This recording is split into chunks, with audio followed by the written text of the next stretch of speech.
이제 준비된 특별 찬양을 듣겠습니다. 특별 찬양을 들으신 후에 목사님께서 하나님의 말씀을 대언해 주시겠습니다.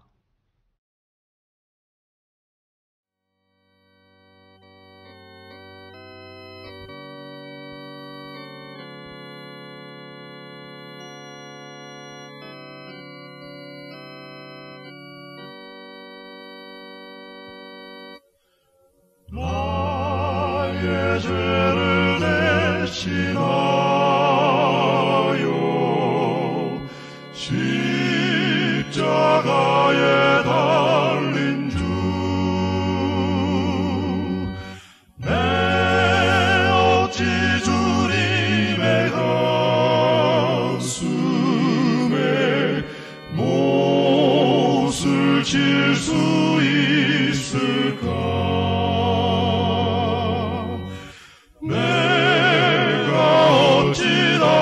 주를 못질할 수 있을까? 한 번만 더 부족하여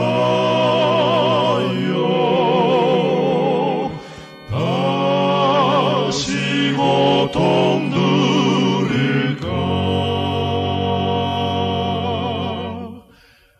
나를 심히 사랑하사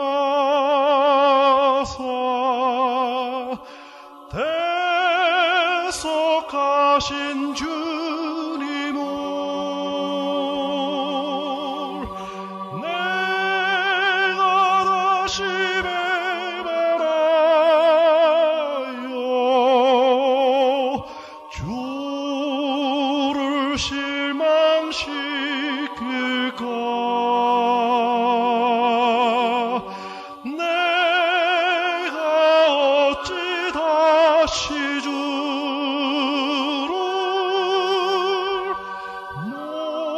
못질할 수 있을까? 한 번만 더 부족하여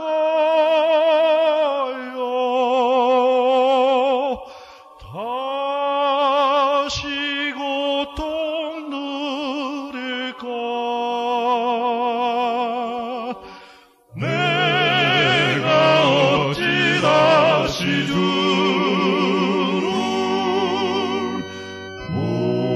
못질할 수 있을까? 한 번만 더 부족하여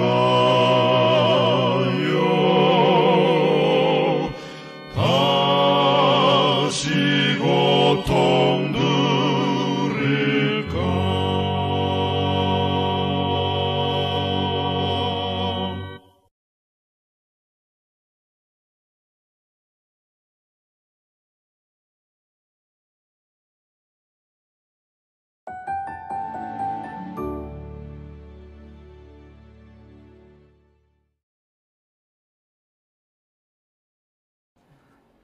요즘 우리는 전에 한 번도 경험하지 못한 세상을 살고 있습니다. 요즘 제가 가장 많이 듣는 이야기는 두렵다는 이야기입니다. 교회 문이 닫히고 경제가 흔들리면서 사람들은 심각한 두려움을 느끼고 있는 것입니다. 예수께서 오실 때가 가까우면 가까울수록 세상은 점점 더 힘들어질 것입니다. 성도 여러분, 그렇다고 해서 우리가 주저앉아서 울기만 할 수는 없는 것입니다. 주의 말씀과 약속을 붙잡아야 합니다.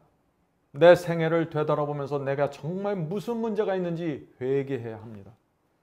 돈과 재물이 없을지라도 믿음으로 말씀을 붙잡고 이 고통의 시간을 통과해야 됩니다. 그렇게 할 때 하나님께서 저와 여러분을 지켜주시고 보호해 주실 것입니다. 성도 여러분, 이 바울은 깊은 고통 속에서 놀라운 말씀을 했습니다. 갈라디아 6장 17절입니다. 갈라디아 6장 17절. 누구든지 나를 괴롭게 하지 말라. 내가 내 몸에 예수의 흔적을 가졌노라. 바울의 몸에 가지고 있었던 이 예수의 흔적이 무엇입니까? 등에 맞은 채찍 자국이 예수의 흔적입니다. 굶고 배고픔을 당한 흔적입니다. 감옥에서 착고를 차고 있던 그 흔적입니다. 고난이 바울의 몸에 예수의 흔적을 깊이 남겼습니다. 성도 여러분, 이 고통의 시간은 우리의 몸에도 예수의 흔적을 남기는 때입니다. 전염병이 창궐하고 경제가 흔들릴 때 예수의 흔적이 우리 속에 남게 되는 것입니다. 이런 면에서 오늘 우리가 말씀을 좀 살펴보려고 하는 것입니다. 성도 여러분, 제가 질문을 드리면서 말씀을 시작하려고 합니다. 질문은 이것입니다. 하나님께서는 왜 노아를 택하셔서 홍수에 대한 기별을 주셨을까요? 그 당시에 하나님을 믿는 사람들이 많이 있었습니다. 주의 말씀을 전하는 설교자들도 많이 있었습니다. 그런데 왜 하나님께서 노아를 선택하고 부르셨을까요? 왜냐하면 노아는 충돌의 사상이 있었습니다. 충돌의 사상. 노아는 하나님의 말씀이라면 세상과도 충돌하고 교회와도 충돌할 수 있다는 사상을 갖고 있었습니다. 성도 여러분, 지금 이 시대에 우리가 바로 그런 신앙이 필요한 것입니다.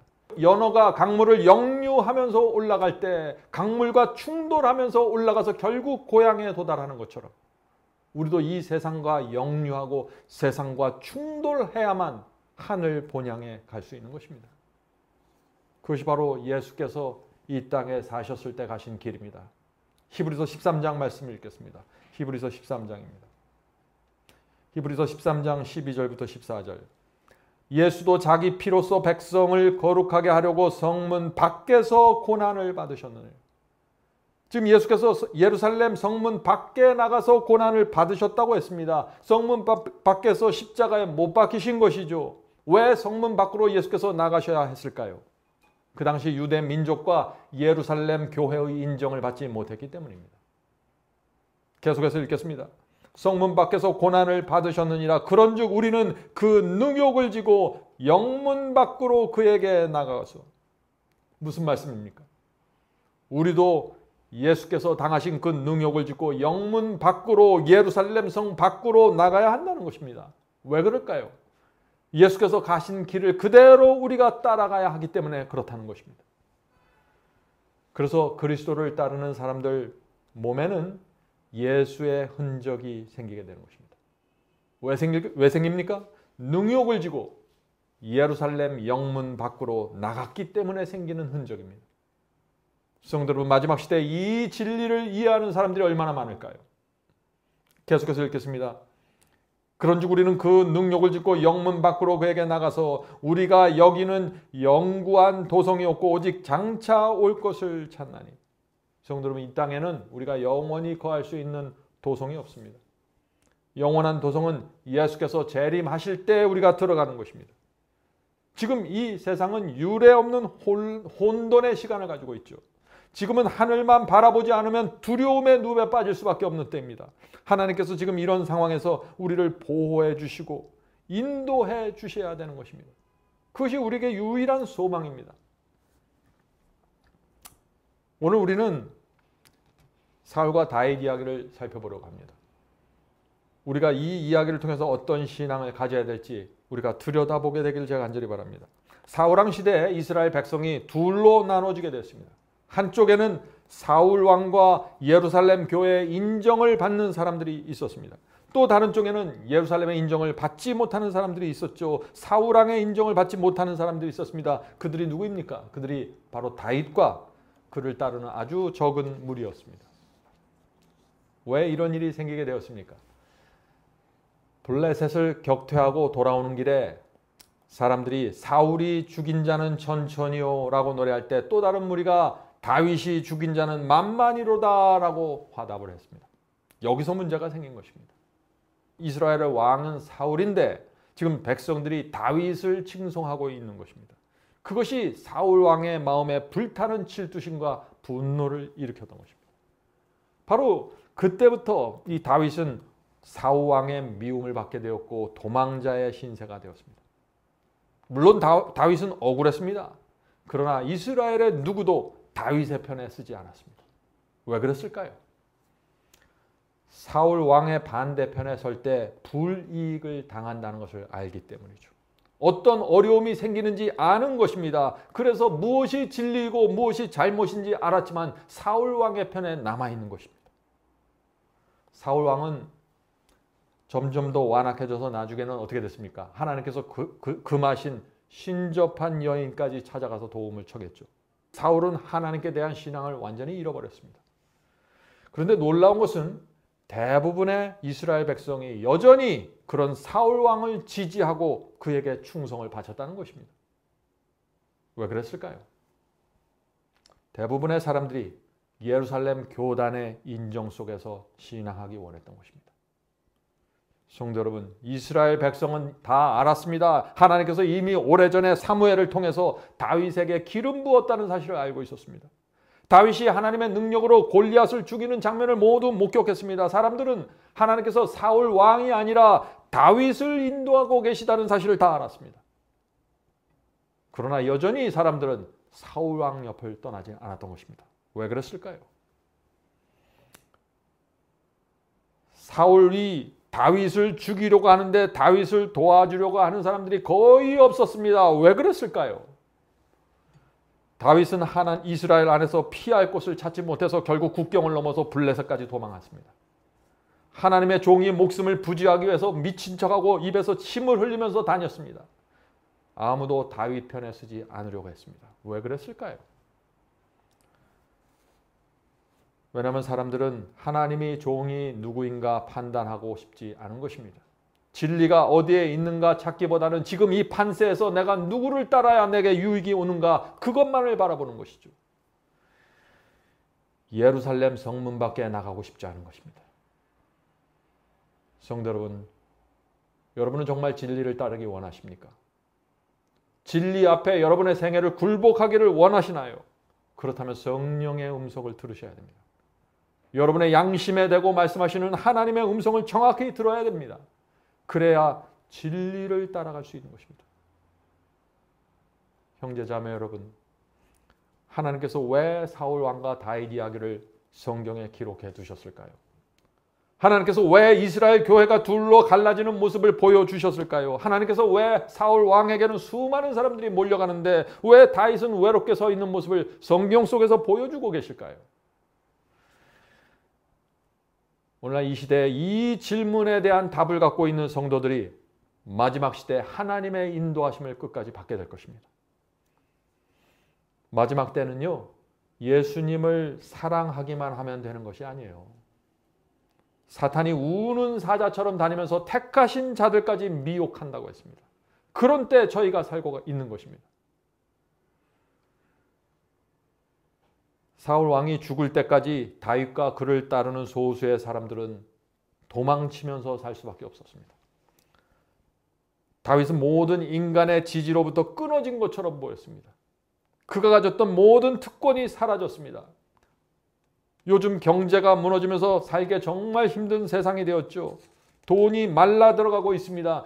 이전에 누리던 우리의 삶과 우리의 특권이 잃어버리고 있는 것입니다. 지금 이런 때 우리가 다윗의 생애를 봐야 되는 것입니다. 다윗이 어떻게 살았는지. 사울은 다윗을 이스라엘에서 추방했습니다. 이 블레셋 사람들은요, 다윗을 그들의 진영에서 또 몰아내려고 했어요. 그 원수인데 자기 살고 있는 진영에 두려고 하겠어요?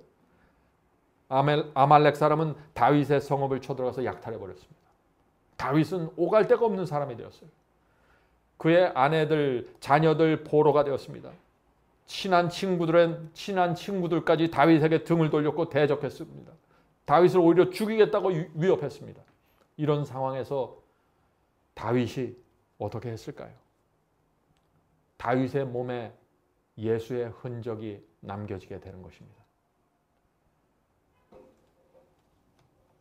성도 여러분, 다윗은 자신이 처한 이 고통스러운 환경에 매달리지 않고 하나님을 바라봤다고 했습니다. 그래서 성경은 다윗이 여호와 하나님을 힘입어서 용기를 얻었더라라고 기록하고 있는 것입니다.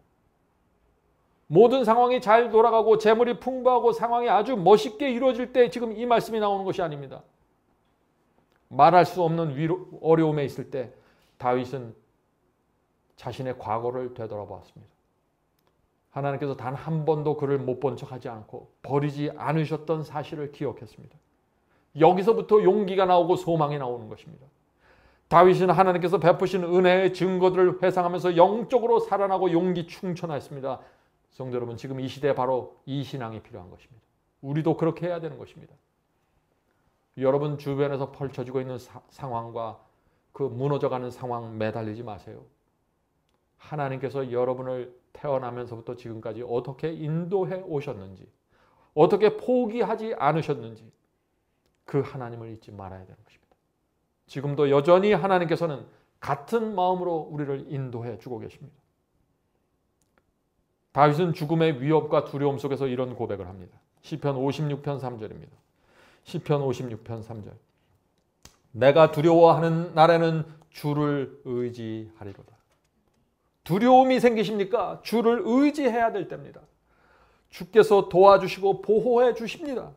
성도 여러분, 다윗은 수많은 고난을 당했습니다. 고생과 핍박을 통해서 다윗은 큰 유익을 얻었는데 그 유익이 무엇입니까? 결국 이스라엘의 왕이 될 준비를 갖춘 것입니다. 배고플 때, 미친 척할 때, 먹을 것이 없어서 쫓겨다닐 때, 동굴 속으로 숨을 때, 그때 다윗은 그 몸에 예수의 흔적을 남겼을 뿐 아니라 이스라엘이 왕이 될 준비를 갖춘 것입니다. 성도 여러분, 많은 경우에 하나님께서 우리의 인생을 이렇게 인도하시는 것입니다. 어떤 때는 동굴 속으로 내모시고 어떤 때는 외롭게 만드십니다. 진리의 길을 걸을 때 경제적으로 손해를 보게 하십니다. 말씀을 이해하지 못하는 가족과 친구로부터 비난당하고 따돌림 받게 됩니다. 성도 여러분, 그러나 당장 내 눈에 보이는 것만 보면 되는 것이 아니죠. 하나님께서 이루려고 하는 먼 곳을 바라봐야 하는 것입니다. 하나님께서 내 인생을 결국 어디까지 끌고 가려고 하시는지 그곳을 보면서 가셔야 되는 것입니다. 그런 눈이 뜨여진 사람들은 이 시대를 분별하게 될 것입니다. 왜 이런 일이 일어나는지 알게 될 것입니다. 고난을 감당하게 될 것입니다. 무엇이 하나님의 뜻인지 정확하게 분별하게 될 것입니다. 고난 속에서 우리의 영혼이 건짐받게 될 것입니다. 이스라엘 백성은 오랜 세월 동안 다윗을 외면했습니다. 언제부터 이스라엘 백성이 다윗을 따르기 시작했을까요? 사울 왕이 죽었을 때입니다. 사울 왕이 죽을 때까지 이스라엘 백성은 다윗을 따르지 않았어요. 사무엘 선지자가 사무엘을 만나려고 하지 않을 정도로 사울 왕이 타락했지만 백성들은 여전히 사울을 떠나려고 하지 않고 그 곁에 남아 있었습니다. 왜 그랬을까요? 하나님의 종 다윗이 죽을 고생을 하면서 도망다니는데 지켜만 보았던 것입니다. 왜 그랬을까요? 여러분은 오늘 이 왜 그랬을까요? 라는 질문에 대답을 가지셔야 되는 것입니다. 그들은 하나님을 믿는다고 말하고 양을 죽이고 예배를 드렸습니다. 그런데 하나님께서 인정하시고 선지자를 통해서 기름 부은 그 종을 외면했던 것입니다. 왜 그랬을까요? 사울 왕이 죽자 놀라운 일이 생겼습니다. 갑자기 이스라엘의 모든 백성들이 다윗에게 몰려오기 시작했습니다. 역대상 11장 1절입니다. 역대상 11장 1절. 온 이스라엘이 헤브론에 모여 다윗을 보고 가로되 우리는 왕의 권력이니이다. 지금 무슨 말을 하는 거예요? 헤브론에 모여든 이스라엘 백성들이 지금 무슨 얘기를 하고 있는 것입니까? 다윗이여 우리는 왕의 권력입니다. 가족이고 친족입니다. 이제 우리가 당신을 왕으로 섬기기 원합니다. 어떻게 이렇게 얼굴을 갑자기 바꿀 수 있을까요? 하나님을 믿는다고 말하는 사람들이 이렇게 얄팍해도 되는 것입니까? 성도 여러분, 이스라엘 백성이 왜 다윗에게 왔습니까? 이제 다윗이 주도권을 잡았다는 것을 아는 것이죠. 많은 그리스도인들이 이렇게 살아갑니다. 어떤 교회를 다녀야 내게 유익이 오는지 그것을 생각하면서 살아가는 것입니다. 어떤 말씀을 믿어야 내가 행복해지는지, 무엇이 주님의 뜻이고 무엇이 주께서 가신 길이라는 건 생각하지 않는 것이에요. 내게 어떻게 해야 내가 행복하고, 내가 어떻게 해야 내게 은사가 오고, 내가 어떻게 해야 축복을 받고, 내가 어떻게 해야 이 어려움을 피할 수 있을까? 나만 생각하면서 따라가는 것입니다. 그것이 이스라엘 백성의 모습이었습니다. 그런데 이제 다윗에게 가도 불이익이 생기지 않고 핍박도 당하지 않고 오히려 큰 유익을 얻을 수 있는 것입니다. 다윗의 기득권층으로 내가 들어갈 수 있는 기회가 생긴 것이죠. 사람들이 수없이 몰려오는 것입니다. 오늘 이런 정신이 기독교에 팽배한 것입니다. 진리 때문에 능욕을 받고 영문 밖으로 나가는 정신이 사라져버렸습니다. 30년 전에는 기독교에서 이단이었던 교회도 교인 숫자가 10만 명, 수십만 명이 되면 정통으로 인정이 됩니다. 이것이 기독교의 현실입니다. 성도 여러분, 사울 왕을 따르던 이스라엘의 정신이 오늘날 기독교에 깊이 들어와 있습니다. 그렇습니다.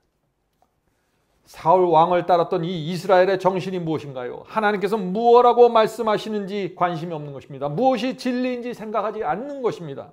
아무리 하나님의 뜻이라고 할지라도 고난을 당하게 되면 외면해버리는 정신이죠. 성도 여러분, 진리와 함께 고생하고 진리를 위해서 핍박받는 정신이 없으면은 여러분은 그리스도인이 아닙니다. 주님과 함께 영문 밖에 나가 능욕을 당하고 고난당하는 신앙이 있지 않으면은 여러분은 하나님의 자녀가 아닙니다.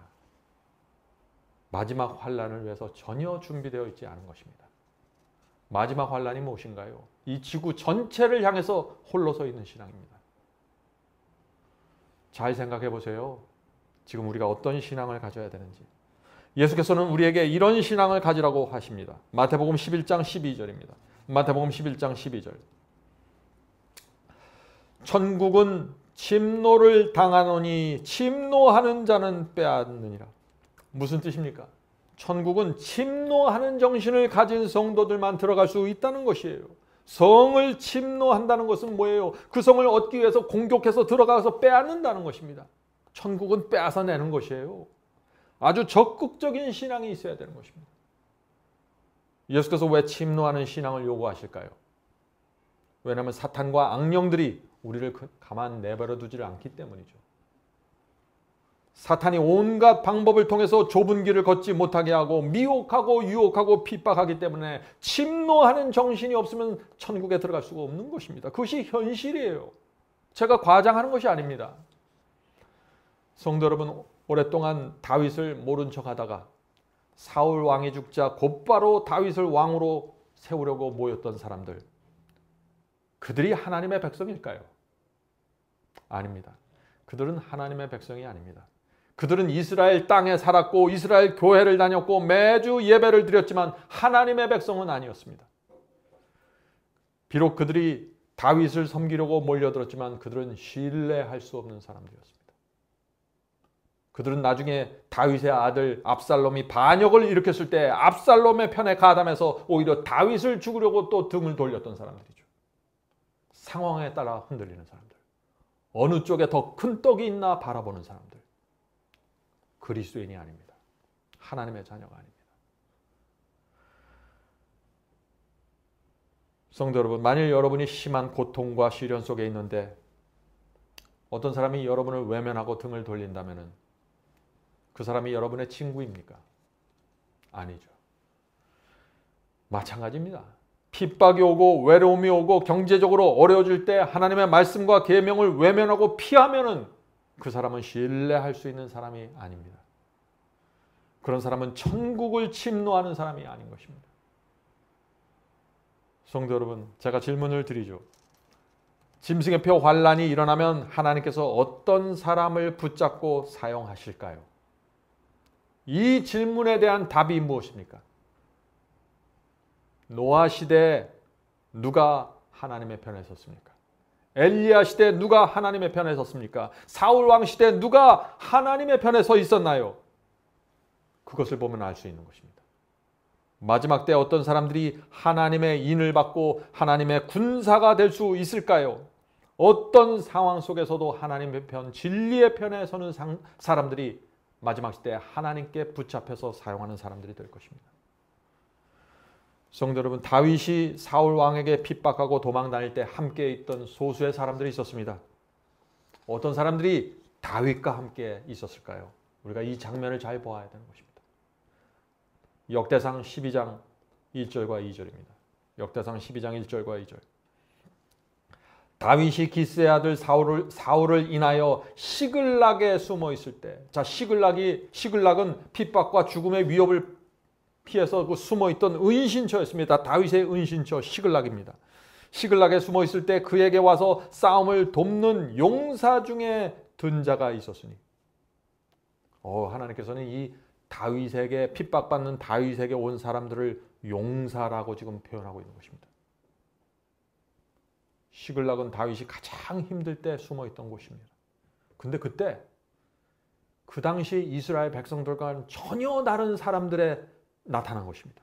다윗의 편에 서겠다고 사람들이 나타난 것입니다. 그들이 하나님의 용사들이었고 이스라엘의 남은 무리였습니다. 그들이 하나님께서 새롭게 시작하게 될 다윗의 왕국을 세우는 사람들이 되는 것입니다.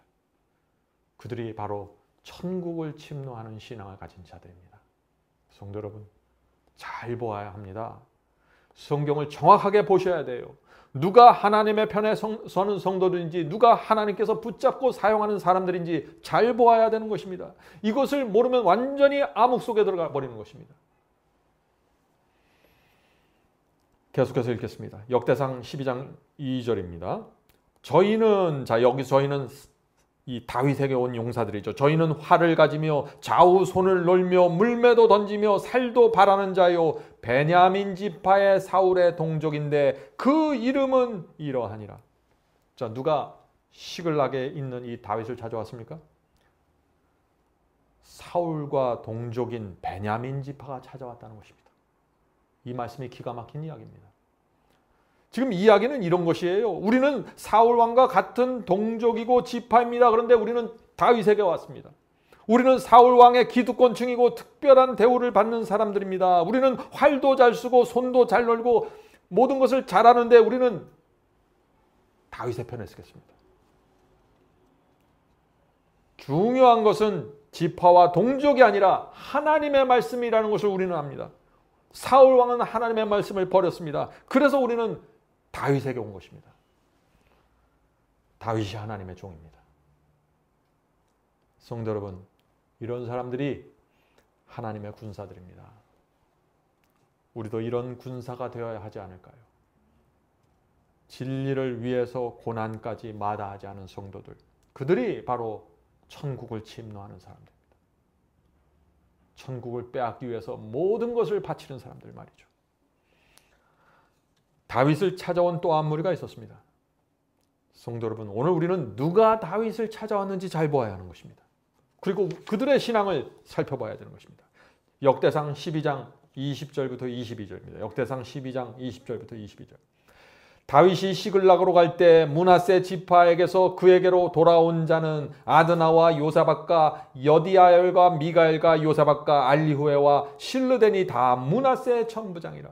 이 무리가 다윗을 도와 적당을 쳤으니 저희는 다 용사요 군대 장관이 됨이더라. 이 장면이 어떤 장면이죠? 므낫세 지파로부터 사람들이 왔는데 그들은 천부장들이었습니다. 그들은 다윗의 편에 서서 용맹하게 전쟁을 하기로 찾아온 것입니다. 군대 장관 같은 사람들입니다. 그런데 그들이 결정한 것이 무엇일까요? 이제 우리는 사울 왕에게 미운 점이 박혀도 괜찮습니다 라는 신앙을 가진 사람들입니다. 그들은 출세를 포기했고 목숨의 위협을 받기로 결정했습니다. 성도 여러분, 하나님께서 이런 성도들을 어떻게 바라보실까요? 유대 땅에 있던 수많은 백성들 중에서 지금 다윗을 찾아온 이 사람들을 하나님께서 어떻게 보실까요? 지금 하나님께서 저와 여러분을 어떤 눈으로 바라보실까요?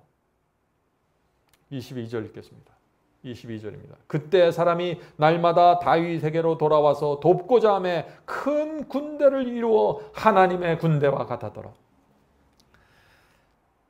핍박을 무릅쓰고 진리를 찾아온 사람들은 하나님의 군대처럼 됩니다. 하나님께서 핍박을 통해서 하나님의 군대를 모으시는 것입니다. 어떤 사람이 성공할 때, 어떤 사람들이 크게 위대해졌을 때, 큰 인기를 끌고 있을 때 거기에 몰려드는 사람들은 하나님께서 가치를 두지 않습니다.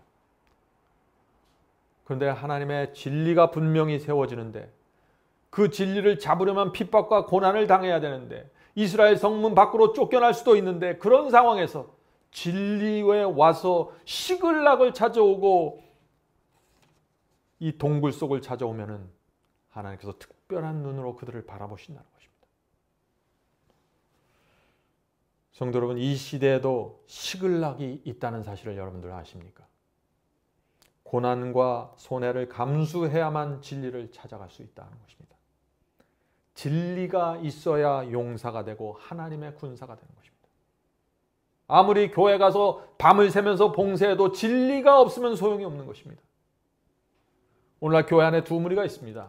한 무리는 교회 안에서 안일하게 살아가는 사람들이죠. 항상 다수에 속해서 인정받으려고 신앙하는 사람들입니다. 그런 사람들은 고난이 오고 핍박이 오면 진리를 피해서 도망해버립니다.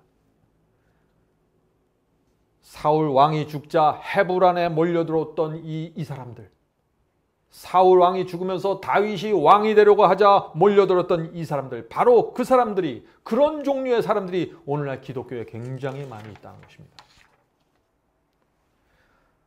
다른 한 무리는 진리가 무엇인지 분별하고 찾아가는 사람들입니다. 인간의 눈으로 볼 때 다윗은 쫓긴 받는 자입니다. 도망자입니다. 그런데 하나님께서 다윗과 함께 하셨습니다. 시글락에 찾아온 사람들이 바로 그런 사람들입니다. 다윗을 찾으러 온 것이 아니죠. 이 사람들이 진리가 있기 때문에 찾아온 것이에요. 이 사람들은 사람을 섬기는 사람들이 아닙니다. 진리가 있는 곳을 따라가는 사람들이죠. 오늘날에도 그런 사람들이 있습니다. 그런 사람들이 바로 이 시대의 남은 무리입니다. 성도 여러분, 하나님께서 이 사울 왕과 다윗 이야기를 통해서 우리에게 무엇을 가르쳐 주시고 계십니까? 어떤 메시지를 우리가 받아야 될까요? 이 다윗은 사울에게 쫓겨서 결국에는 아둘람 동굴 속까지 피신하게 됩니다. 자, 그런 상황에서도 다윗에게 오는 사람들이 있었습니다. 어떤 사람들입니까? 사무엘상 22장 1절과 2절입니다. 사무엘상 22장 1절과 2절. 다윗이 그곳을 떠나 아둘람 굴로 도망하매, 자, 도망하는 것입니다. 아둘람 굴로 도망해서 들어가는 것입니다. 그 형제와 아비의 온 집이 듣고는 그리로 내려와서 그에게 이르렀고 환난당한 모든 자와 빚진 자와 마음이 원통한 자가 다 그에게로 모였고 그는 그 장관이 되었으며 그와 함께한 자가 400명가량이었더라. 어떤 사람들이 아둘람 굴로 찾아왔습니까? 가족들이 물론 있었겠죠. 그리고 세 종류의 사람들이 있었습니다. 환난당한 자들, 돈을 갚지 못해서 빚진 자들, 마음이 원통한 자들이 모였습니다. 몇 명이 모였다고 했어요? 400명이 모였습니다. 다른 사람들은 다윗에게 오지 않았는데 왜 환난당한 자들, 빚진 자들, 원통한 자들이 다윗에게 왔을까요? 사울 왕과 친하고 대접받던 사람들은 다윗에게 오지 않았습니다. 그들은 사울 왕과 예루살렘에서 인정받지 못했기 때문에 지금 다윗을 찾아온 것입니다. 그들의 생에서 이제 붙잡을 수 있는 것은 하나님의 말씀밖에 없었어요. 그래서 어둡고 침침하고 먹을 것이 없었던 그 아둘람 굴로 찾아온 것입니다. 성도 여러분, 지금도 마찬가지입니다. 아둘람 굴로 가야 될 것입니다. 교회 안에서 외로움을 느끼는 성도들이 계십니까? 아둘람 굴로 가셔야 됩니다. 신앙 때문에 따돌림 당하는 성도가 계십니까? 아둘람 굴로 가야 되는 것입니다. 정직하게 살려고 했는데 억울함을 당한 자들이 있습니까? 가난에 쪼달리고 빚에 쫓기는 분들이 계신가요? 아둘람 굴이 여러분에게 필요한 동굴입니다. 간절히 원하는 자는 성령께서 진리의 아둘람 굴을 보여주실 것입니다. 아둘람 굴은 시글락은 인기 없는 장소였습니다. 그런데 그곳을 알아보는 성도들이 있다는 것입니다. 남은 무리입니다. 성도 여러분, 다윗이 고난당할 때 시글락에 모인 사람들 소수였습니다. 아둘람 굴에는 400명이 있다고 했습니다. 그러나 헤브론에서 왕좌에 오를 때는 모든 이스라엘이 거의 다 모였던 것입니다. 하나님께서 다윗의 왕국을 세우는데 누구를 중심으로 그러면 세우셔야 했을까요? 당연히 시글락의 용사들이고 당연히 아둘람굴에 모였던 400명입니다. 그들이 이스라엘의 남은 무리였고 하나님께서는 그들을 통해서 새롭게 시작하는 다윗의 왕국을 출발시켰던 것입니다. 성도 여러분, 여러분은 남은 생에 어떻게 사시겠습니까? 시글락 피하지 마세요. 아둘람굴을 피하면 안 됩니다. 성도 여러분, 하나님께서 왜 구약 성경에 이스라엘 백성이 사울 편과 다윗 편으로 갈라지는 이 이야기를 기록해 두셨을까요? 영을 분별하는 법을 가르쳐 주기 위해서입니다. 교회가 혼탁하고 세속으로 덮여 있을 때, 진리와 오류가 섞여 있을 때 어떻게 시글락을 찾아가고 어떻게 아둘람굴을 찾을 수 있는지 보여주기 위해서 성경에 이 말씀이 기록되어 있는 것입니다. 여러분은 시글락과 아둘람굴을 원하십니까? 정말 원하면 천국을 침노하는 신앙으로 들어가야 되는 것입니다. 이거 외에 다른 길이 없어요. 희생과 헌신을 길을 가야 되는 것입니다. 누가복음 14장 25절부터 33절입니다. 누가복음 14장 25절부터 33절. 허다한 무리가 함께 갈새 예수께서 돌이키사 이르시되. 자, 지금 예수께서 길을 가는데 허다한 무리가 지금 예수를 따르고 있습니다. Great multitude라고 말하고 있어요. 수많은 사람들이 예수님을 지금 애워싸고 따라가고 있는 것입니다. 그런데 예수께서 그 수많은 무리들, 자신을 따르려고 하는 그 수많은 무리들을 향해서 놀라운 얘기를 하십니다. 물은 내게 오는 자가 자기 부모와 처자와 형제와 자매와 및 자기 목숨까지 미워하지 아니하면 능히 나의 제자가 되지 못하고 누구든지 자기 십자가를 지고 나를 쫓지 않는 자도 능히 나의 제자가 되지 못하리라. 성도 여러분, 예수님의 말씀은 분명합니다. 왜 이스라엘 백성이 다윗의 편에 서지 않았습니까? 바로 이 말씀에 답이 나와 있는 것입니다. 십자가를 지고 주님을 따르고 싶지 않았기 때문입니다.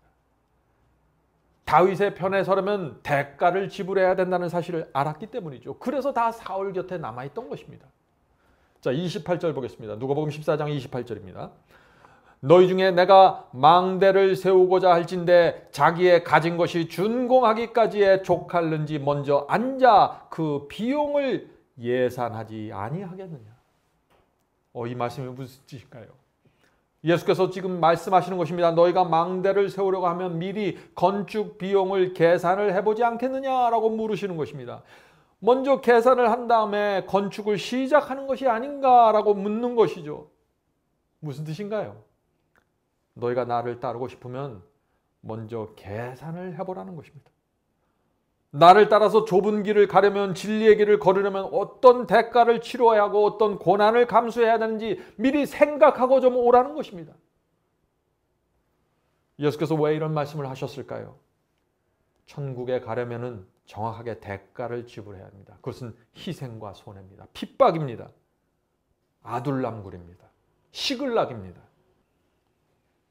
아무 생각 없이 주님을 따라오다가 중간에서 배신하고 넓은 길로 가버리면 어떻게 해요? 가룟 유다처럼 말이죠. 하나님의 영광을 크게 가리우게 되는 것입니다. 그래서 미리 따져보고 나를 따라오라고 말씀하시는 것입니다. 또 하나의 이유가 있습니다. 너희가 미리 계산을 해보면은 나를 따르는데 얼마나 비용이 드는지 미리 계산해 보면은 너희가 크게 남는 장사를 한다는 것을 알게 될 거야 라고 말씀하시는 것입니다. 다시 말해서 너희가 지금은 좁은 길을 걷는 것 같고 마치 대가와 희생을 지불하는 것처럼 보이지, 그러나 결국에는 너희가 엄청난 이익을 갖게 된다는 것을 알게 될 거야. 왜냐하면 너희는 결국 영생과 우주라는 엄청난 상을 받게 될 것이기 때문이지. 예수께서 말씀하시는 것이 바로 이것입니다. 성도 여러분, 잘 생각해 보셔야 됩니다. 이 땅에서 어떤 희생을 치룰지라도 그것을 손해라고 생각하시면 안 됩니다. 여러분은 엄청나게 많은 이익을 남기는 장사를 하게 될 것입니다. 저와 여러분의 인생이 끝날 때 지구에 사는 모든 사람들이 부러워할 만한 유산을, 하늘의 유산을 받게 될 것입니다. 우리는 그것을 보면서 주님을 따르는 것입니다. 자, 33절 보겠습니다. 33절. 이와 같이 너희 중에 누구든지 자기의 모든 소유를 버리지 아니하면 능히 내 제자가 되지 못하리라. 성도 여러분, 이것이 진리입니다. 자꾸 이것을 이상하게 해석하려고 하지 마세요. 제 말을 그러나 오해하시면 안 됩니다. 저는 전 재산을 바쳐야 예수님의 제자가 된다, 그런 말씀을 하는 게 아니죠. 진리를 순종하기 위해서 감당해야 될 몫이 있다는 것입니다. 분명한 대가가 있는 것입니다. 그것은 예수께서 원하시는 대가가 아니라 사탄이 이 세상을 지배하고 있기 때문에 그 대가를 지불하지 않으면 누구도 예수께서 인도하시는 그 길을 갈 수 없다는 것입니다. 지금 이 세상에 우주의 전쟁이 벌어지고 있고 하나님과 사탄의 전쟁이 벌어지고 있는 것입니다. 누구든지 하나님의 편에 온 마음을 다해서 가려고 할 때 사탄이 가만히 있지는 않는다는 것입니다. 대가를 지불하기 전에는 누구도 가지 못하게 이 세상의 시스템을 만들어 놓은 것입니다. 예수께서 제자에 대한 진리를 세우시자 예수님을 따르던 그 수많은 허다한 무리들이 어떻게 됐습니까? 다 떠나버렸습니다. 예수께서 떡과 물고기를 나눠줄 때는 수많은 사람들이 모였습니다. 앉은 뱅이를 고치고 죽은 자를 살릴 때는 수많은 사람들이 환호했어요. 호산나를 불렀습니다. 그런데 예수께서 제자가 되라는 호소를 하시자 거의 모든 사람들이 떠나가 버렸습니다. 성도 여러분, 바로 이 정신이 사울 왕의 곁에 남아있던 사람들의 정신이었습니다. 사울 왕을 따르는 사람들이 매 시대마다 교회를 채우고 있는 모습이 있는 것입니다. 여러분들 그 모습을 보십니까? 눈을 떠서 보아야 하는 것입니다. 지금 우리 주변에 어떤 상황이 벌어지고 있는지 보아야 되는 것입니다. 예수께서 세우신 이 진리를 보지 못하면 어떻게 될까요? 사울 왕 편에 서서 넓은 길을 가면서 예배드리고 헌금드리고 모든 종교의식을 하다가 멸망당하게 되는 것입니다. 많은 사람들이 오늘날 교파와 교단의 인정만을 추구하죠. 주님을 따라서 영문 밖으로 나가서 고난받는 것을 전혀 그것이 무엇인지 모르는 것입니다. 바울도 정확한 진리를 세웠습니다. 바울의 말씀을 들어보세요. 디모데후서 2장 3절과 6절입니다. 디모데후서 2장 3절부터 6절. 내가 그리스도 예수의 좋은 군사로 나와 함께 고난을 받을지니. 자, 예수님의 군사가 되려면 무엇을 받아야 된다고 했어요? 고난입니다. 고난까지 받기로 약속해야 그리스도의 군사가 될 수 있다는 것입니다. 왜 그럴까요? 하나님과 사탄의 전쟁이 벌어지고 있는데 고난까지 받기로 결정한 성도들이 아니면 예수께서 인도하실 수가 없는 것입니다. 어린 양이 인도하는 대로 따라올 수가 없는 것입니다. 따라가려고 하면 고난이 생기고 따라가려고 하면 손해가 생기기 때문에 사람들이 다 포기해버리는 것입니다. 계속해서 읽어보죠. 군사로 다니는 자는 자기 생활에 얽매이는 자가 하나도 없나니 이는 군사로 모집한 자를 기쁘게 하려 함이니라. 놀라운 말씀입니다. 군인은 자기 생활에 얽매이지 않죠. 우리도 내 생활에 얽매여 버리면은요 아무것도 못해요. 하나님을 기쁘게 하는 삶을 살 수가 없습니다. 제가 가정의 의무를 다하지 말라는 이야기가 아닙니다. 그러나 얽매지 말라는 것입니다. 하나님의 군사는 하나님을 기쁘게 하는데 초점이 맞춰져야 된다는 것이죠. 군사기 때문에 그런 것입니다. 나를 기쁘게 하는 신앙이 아니라 우리의 대장 그리스도 하나님을 기쁘게 하는데 맞춰줘야 된다는 것입니다. 계속해서 읽어보죠. 경기하는 자가 법대로 경기하지 아니하면 면류관을 얻지 못할 것이며 수고하는 농부가 곡식을 먼저 받는 것이 마땅하니라. 이 말씀이 무슨 뜻입니까? 경기하는 자, 게임을 하는 자는 게임의 룰대로 법대로 경기를 해야죠. 경기에 집중해야 되는 것입니다. 경기를 위해서 훈련해야 되는 것입니다. 농부도 마찬가지예요. 수고하고 땀을 흘려야 되는 것입니다. 그래야 곡식을 얻을 수 있는 것이죠. 성도 여러분, 우리 그리스도인도 마찬가지입니다. 믿기만 하면 다 된다고요? 누가 그런 말을 합니까? 집중하셔야 됩니다. 경건의 훈련을 해야 돼요. 수고해야 되고 눈물을 흘려야 되고 땀을 흘려야 됩니다. 그래야 열매가 맺습니다. 그리스도인은 하나님을 위해서 붙잡고 있는 것 내려놓을 줄 알아야 합니다. 하나님을 위해서 내가 붙잡고 있는 것을 내려놓을 줄 알고 포기할 줄 알아야 됩니다. 그것이 그리스도인이에요. 많은 경우에 이렇게 살면은 사람들이 앞뒤가 꽉 막힌 답답한 사람이라고 그러죠. 좁은 길을 걸어가면은 답답하고 시야가 좁은 사람이라는 말을 들을 수도 있습니다. 진리대로 순종하면 마음이 좁은 사람처럼 보입니다. 사실은 아닌데 그렇게 살지 않는 사람의 눈에는 그렇게 보인다는 것입니다. 넓은 길을 가는 사람의 눈에 좁은 길이 이해가 되지 않는 것입니다. 성도 여러분, 하나님께서 우리를 진리로 부르실 때 우리가 어떻게 대답해야 될까요? 엘리사의 모습을 보세요. 열왕기상 19장 20절 21절입니다. 열왕기상 19장 20절 21절. 엘리사가 소를 버리고, 자, 지금 엘리사가 하나님의 부르심을 받는 것입니다. 그때 엘리사의 모습을 보세요. 엘리사가 소를 버리고 엘리야에게로 달려가서 이르되 청컨대 나로 내 부모와 입맞추게 하소서. 그리한 후에 내가 당신을 따르리이다. 자, 엘리야가 하나님의 부르심을 이제 엘리사에게 전했습니다. 그때 엘리사는 밭을 갖고 있었는데 그 소를 버렸다고 했습니다. 하나님의 부르심에 대한 이 엘리사의 태도는 분명했습니다. 그러나 이 소를 버렸지만은 집을 떠나기 전에 가족들에게 가서 제가 작별 인사를 하고 오겠습니다 라고 그런 요청을 했죠. 자, 엘리야가 이렇게 대답합니다. 엘리야가 저에게 이르되 돌아가라. 내가 네게 어떻게 행했느냐 하니라. 자, 이 말씀이 무슨 뜻입니까? 엘리사가 집에 가서 작별 인사가 하겠다는 것을 지금 엘리야가 책망하는 것입니다. 그렇게 하지 말라는 것이에요? 부모에게 인사도 하지 말라는 것입니까? 그런 뜻이 아니라 돌아가서 집에 남아있든지 하나님의 부르심을 받고 하나님의 길을 가든지 결정하고 오라는 것입니다. 호소하는 것입니다. 하나님의 부르심에 대한 엘리사의 태도를, 분명한 태도를 지금 요구하고 있는 것입니다. 자, 엘리사의 태도가 이어집니다. 엘리사가 절을 떠나 돌아가서 소 한 겨리를 취하여 잡고 소의 기구를 불살라 그 고기를 삶아 백성에게 주어 먹게 하고 일어나 가서 엘리야를 쫓음에 수종들었더라. 성도 여러분, 이것이 하나님의 말씀에 대한 우리의 태도가 되어야 합니다. 우주의 하나님께서 말씀하실 때 우리가 어떻게 반응해야 됩니까? 절대적인 겸손으로 대해야 하는 것입니다. 엘리사가 왜 소와 멍에와 기구들을 집에 돌아가서 다 불태우고 또 소 그 고기를 태워서 사람들과 나눠 먹은 다음에 엘리야를 따라왔을까요? 엘리야의 직업은 농부였습니다.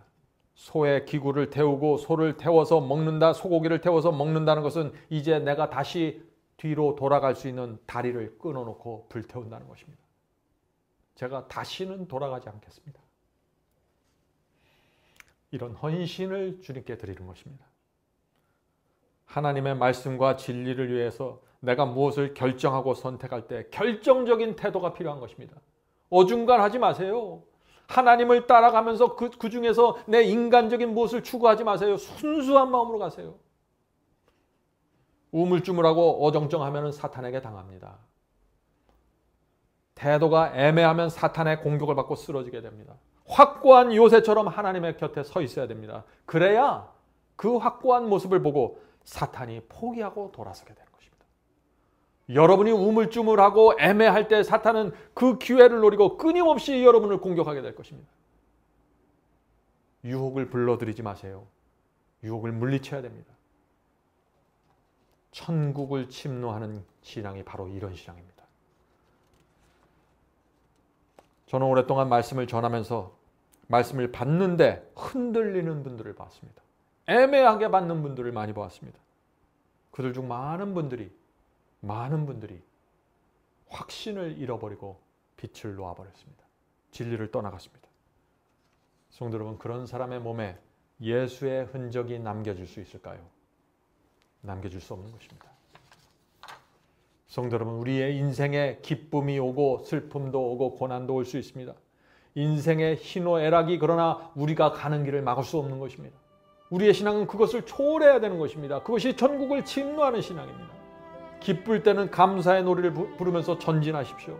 슬플 때 고난당할 때는 불평하지 말고 인내하면서 하늘을 바라보면서 뚜벅뚜벅 하십시오. 그것이 우리의 몸에 예수의 흔적을 남기는 신앙이고 성령께서 그런 사람들을 끝까지 붙잡고 인도하셔서 하늘까지 데려다 주실 것입니다. 우리 모두 그런 천국을 침노하는 신앙 속으로 들어가게 되길 간절히 바랍니다. 하늘에 계신 저희 아버지, 저희 인생에서 한 번도 경험하지 못했던 두려운 재난이 생기고 있습니다. 두렵습니다, 주여. 이 재난 속에서 직장을 잃어버리고 참 어려운 상황으로 가는 수많은 주의 백성이 있습니다. 주여, 그들을 불쌍히 보시고 지켜주시옵소서. 이 고난 속에서 저희가 진리를 발견하는 기적이 생기게 도와주시옵소서. 하늘에 계신 아버지, 이 고난 속에서 하나님께서 원하시는 경험이 저희의 심령 속에 생길 수 있도록 도와주시고, 그 경험과 그 진리를 통해서 하나님을 붙잡고 동행하게 도와주시옵소서. 하늘에 계신 아버지, 저희가 이 세상에서 부족하고 존경받지 못하고 어려운 상황 속으로 들어갈 수 있지만 하나님께서 계시기 때문에 저희가 소망이 있습니다. 주여, 저희 남은 생애 동안 하나님과 동행하는 기적이 일어나게 지켜주시옵소서. 저와 저희의 가족과 저희의 이 동료 친구들이 이 재난 속에서 하나님의 날개 아래 모여들 수 있도록 도와주시옵소서. 저희의 자녀들, 저희의 가족들 주께서 기억하시고 이 재난을 통해서 하나로 연합되는 그 기적이 생길 수 있도록 도와주시옵소서. 하늘에 계신 아버지, 저희의 생애를 주님께 드립니다. 하나님의 진리와 하나님의 성령으로 저희를 끝까지 인도해 주시옵소서. 예수님의 이름으로 간절히 기도드립니다. 아멘.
이것으로 오늘 예배를 마치겠습니다.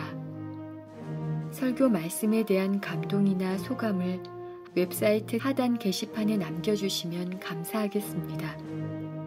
사시는 지역 또는 나라와 함께 간증을 남겨주시면 우리 모두에게 큰 위로와 격려가 될 것입니다. 마지막 사명 사역을 위해 헌금하시기 원하시는 분들은 웹사이트 상단 헌금함에 드려주시기 바랍니다. 성도 여러분의 헌금은 복음을 전파하는 일에 소중히 사용됩니다. 그럼 다음 주 이 시간에 다시 뵙겠습니다. 마지막 사명 인터넷 교회 교우 여러분, 하나님의 은혜와 평강이 함께 하시길 간절히 바랍니다.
있습니다.